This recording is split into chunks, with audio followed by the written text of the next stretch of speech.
Exercise 1719. We need to record these events for projected benefit obligation. First, prepare journal entry to record pension expense, gains, loss, contribution, and retiree payments. The pension expense will be debited, but the amount will be left blank because it will be the last plug-in to balance the entry. Debit side, we have plan assets. Because it reduces the plan assets will be increased by returns. And the returns on plan assets should reduce pension expense. So we put returns on plan assets on the debit side. But here we will record the expected returns of plan assets instead of actual returns on plan assets.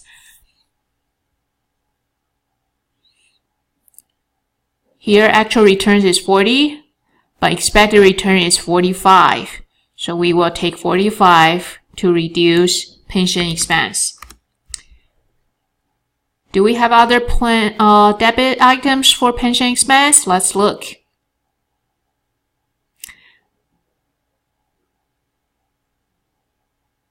In the pension expense, we need to record amortized prior service cost and amortized gain or loss stored in AOCI. Here we have a gain, and they already told us the amortized portion of gain in AOCI should be calculated over 15 years. So this $80 million of net gain amortized by 15 years, but careful, we only need to amortize the portion exceeding corridor.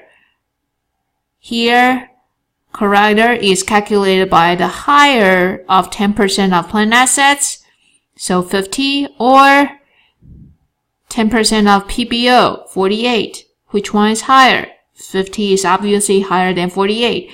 So the corridor is 50. So 80 minus 50, the remainder 30 will be amortized by 15 years. So $2 million of amortized net gain will be in the pension expense. Since it's a gain, we put it on the debit to reduce pension expense. So amortization of net gain for $2 million. And then on the credit side, we credit PBO for the sum of interest cost and service cost. PBO had a service cost of 82 plus interest cost 24, so totally 106 will be credited to PBO. And then we amortize prior service cost. Here the table says amortize prior service cost per year. They already calculate for us $8 million. Therefore, the last plug-in for pension expense is 114 on the credit side minus 47 on the debit side. So 114 minus 47, pension expense is 67. To journalize the gain on PBO, back to the table, PBO had a gain for $10 million. This is a negative value because a gain means the PBO is decreased. So we decrease PBO by $10 million, put it on the debit side. By $10 million. On the credit, it's a gain. But we report this gain into other comprehensive income instead of income statement. The loss on plan assets means the actual return is smaller than expected return.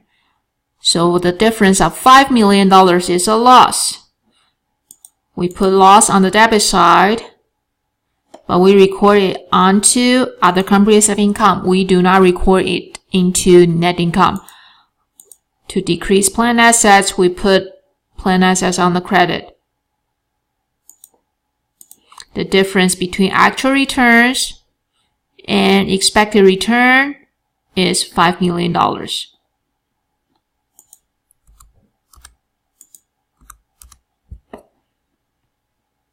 The fourth journal entry says to record funding of planned assets.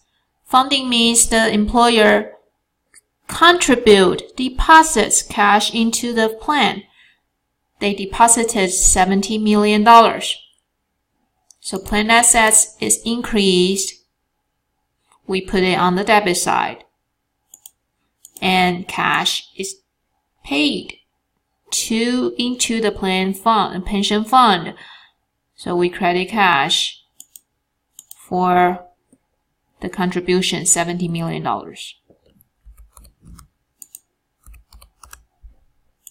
And the fifth journal entry says, record the payment of benefits. So in PBO, we see pension benefits paid, $40 million. In planned assets table, we also see pension benefits paid, $40 million. When we pay retirees, both obligation and assets are reduced. So we will reduce liability on the debit side. So debit PBO, and reduce planned assets on the credit side. We credit planned assets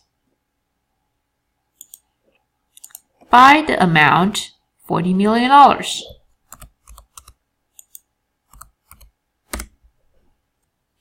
The balances on the pension related accounts. One is PBO.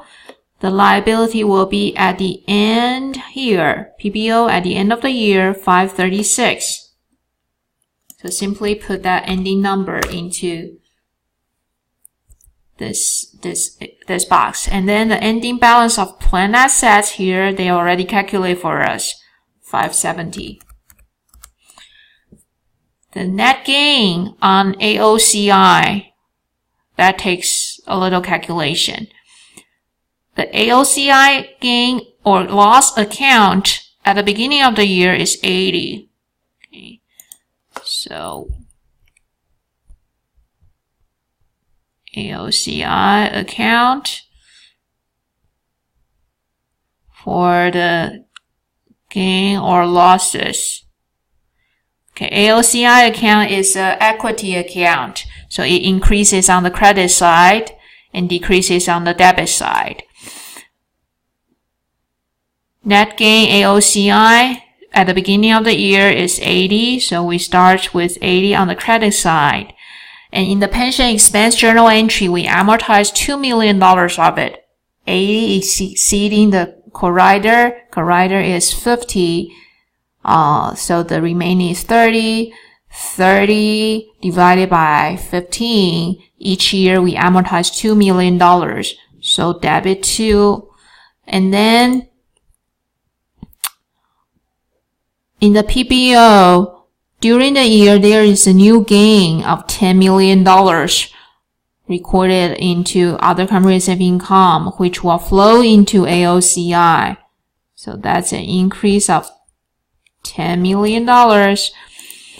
And then the planned assets, we recorded a loss of the difference between actual return and expected return for $5 million. That loss was a debit, $5 million. So at the end of the year, we have a net gain or loss balance of 90 on the credit minus 7 on the debit, $83 million of net gain.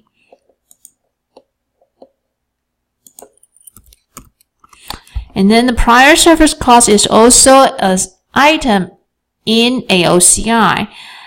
Beginning of the year, prior service cost was $48 million. And pension expense, we amortize $8 million of this 48. So at the end of the year, the balance of prior service cost in AOCI is $40 million. How do we report the pension funding status of the plan? We simply compare the ending balance of PBO versus ending balance of plan assets.